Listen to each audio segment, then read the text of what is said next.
Diletos amigos, saudações a todos. Chegamos ao fim da primeira temporada do Semcast. E tendo proporcionado vários momentos de reflexão, histórias e debate, constato com agrado a importância do podcast no tocante aos novos desafios que a atualidade se depara. Porém, minhas primeiras palavras terão de ser necessariamente de agradecimento. Começo por endereçar uma palavra de apreço e agradecimento à doutora Alessandra, CEO da SEM e cirurgiã plástica, a quem agradeço por nos ter dado o apoio ao projeto e a companhia nas entrevistas. O cérebro, ele molda o crânio e eu tenho coisas na face que ajudam a moldar o crânio também. Então, a gente consegue atuar em duas frentes, até um pouco até antes da cirurgia. Aos excelentes participantes que aqui nos trouxeram e sua experiência e conhecimento, ajudando-nos a refletir sobre a constante mutação da realidade.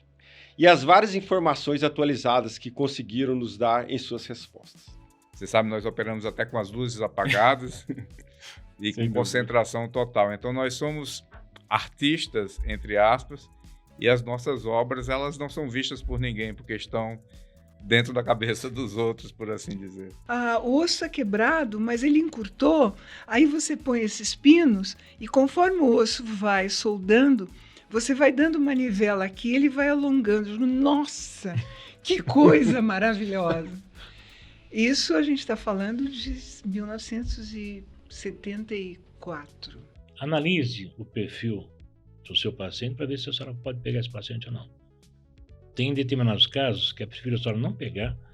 Olha, eu vou te indicar para um psicólogo, dá uma passadinha lá, depois volta para mim. Por quê? Porque é um cara que vai lhe dar problema. Reabilitar, Anderson, é devolver uma habilidade perdida. Reabilitar. Qual habilidade? A principal habilidade do aparelho mastigatório. A mastigação em equilíbrio. E eu fiz um questionário na época para procurar uma planta que teria uma atividade biológica interessante. E essa Nêsper, essa Eriobótria japônica, apareceu em várias informações étnicas da população como tendo uma atividade antihipertensiva. Quando foi na época do vestibular, a família toda, né? Todo mundo achava que eu ia fazer engenharia, matemática, física, porque eram as matérias que eu gostava. E, surpreendentemente, por alguma razão afetiva ou não, eu fui fazer medicina e ela foi fazer teologia. Nos encontramos depois. Nossa! A história foi mais ou menos essa. Não era bem para ser assim. Um agradecimento muito especial à Videologia, pela excelente trabalho e confiança que depositaram neste ano. Termino saudando em particular a nossa audiência, sem a qual também nada disso teria sentido. Quero reafirmar o empenho da Clínica SEM e do Semcast, no sentido de tudo continuarem a fazer, como até hoje, de defender a veracidade das informações e a divulgação científica e manter um canal aberto com todos os interessados. Como vocês acham que vai ser o futuro dos médicos? Nós vamos ter algumas substituições, talvez, em algumas coisas. Com a entrada aí das inteligências artificiais. Por exemplo, eu sei que o meu raio-x ele vai ficar com esse formato. Eu marquei, por exemplo, o câncer ou nesse ponto. Se você mostrar exemplos suficientes para o computador, ele vai derivar esse processamento. A carótida é a artéria, né? É um vaso que irriga o cérebro.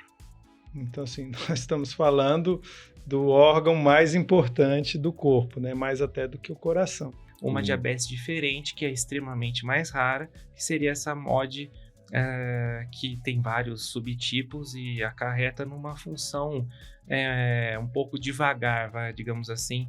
Então, um outro sintoma possível, né? O sintoma de crescimento da lesão, é a perda da visão, né? A perda principalmente da visão periférica, né? A hemenopsia temporal, né? Leite materno até 2 anos de idade. 2 anos, com a dieta. Mas não é mamar o tempo todo, é o leite que ele precisa, que o ideal é o leite materno. É claro que no mundo moderno, na nossa vida prática, isso é quase impossível. A SEM não deixará de fazer seu trabalho com a excelência que se propõe, e em prol das pessoas e daqueles que precisam de nós. Quanto ao balanço dessa temporada, perante um cenário global complexo, tivemos a oportunidade de abordar temas e histórias que certamente levarão a uma alteração de percepção, como a conhecemos hoje.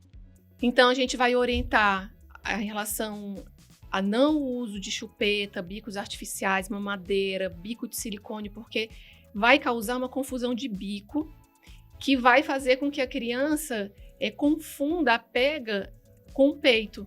E depende do que você quer tratar. Eu quero fazer um rejuvenescimento facial, ou mesmo, pode ser corporal, mas é da pele.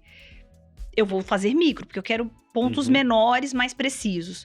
Eu quero tratar gordura, eu vou fazer macro, porque é um tecido grande e eu quero fazer lipólise, eu quero fazer compactação de gordura, então eu vou fazer pontos maiores. Comecei a academia na nossa cidade, tipo, aí fala assim, vou parar de comer qualquer pão, eu vou comer só proteína e alface pra ficar bombada, tipo... Na academia nunca nenhum professor te orientou o que comer, o que fazer e te deu uma sugestãozinha de tomar alguma coisa? Então, hoje em dia se fala muito na regra dos 3 dedos, né? De protetor solar, que seria suficiente para uma região como da face, por exemplo.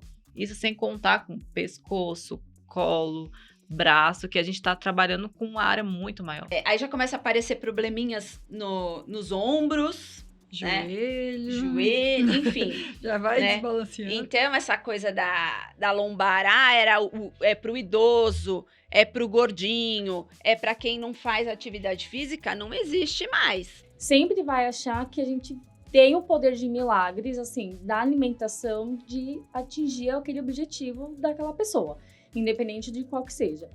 Só que para isso, eles acham que a gente vai colocar alimentos muito específicos, assim, que acabam sendo de fato caros. Para evitar que tenha uma queda muito grande de metabolismo, para você consiga manter esse metabolismo bom, para que você consiga manter esse peso perdido.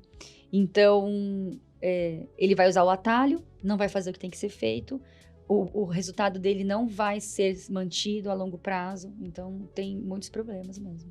E quero também dizer-vos que, hoje, como no passado, a comunicação com a nossa audiência e nossos pacientes será sempre uma das prioridades da SEI. Chegamos ao fim da temporada e convicto de que, ao longo da trajetória, tivemos a sorte de encontrar pessoas que fortaleceram os bons propósitos e, de alguma forma, agregaram experiência ao Semcast. Termina aqui a primeira temporada, mas não o nosso trabalho.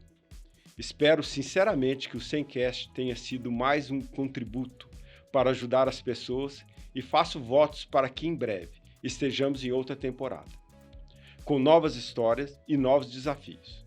A todos, o meu muito obrigado.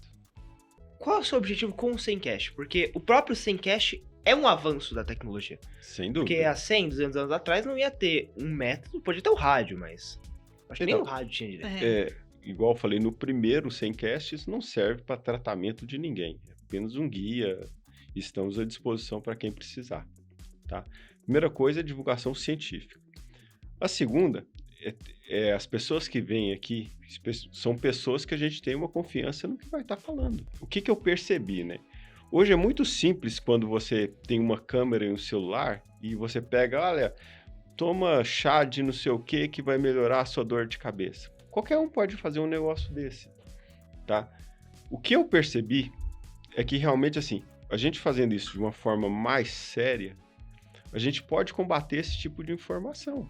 E assim, hoje o mundo precisa dessa divulgação.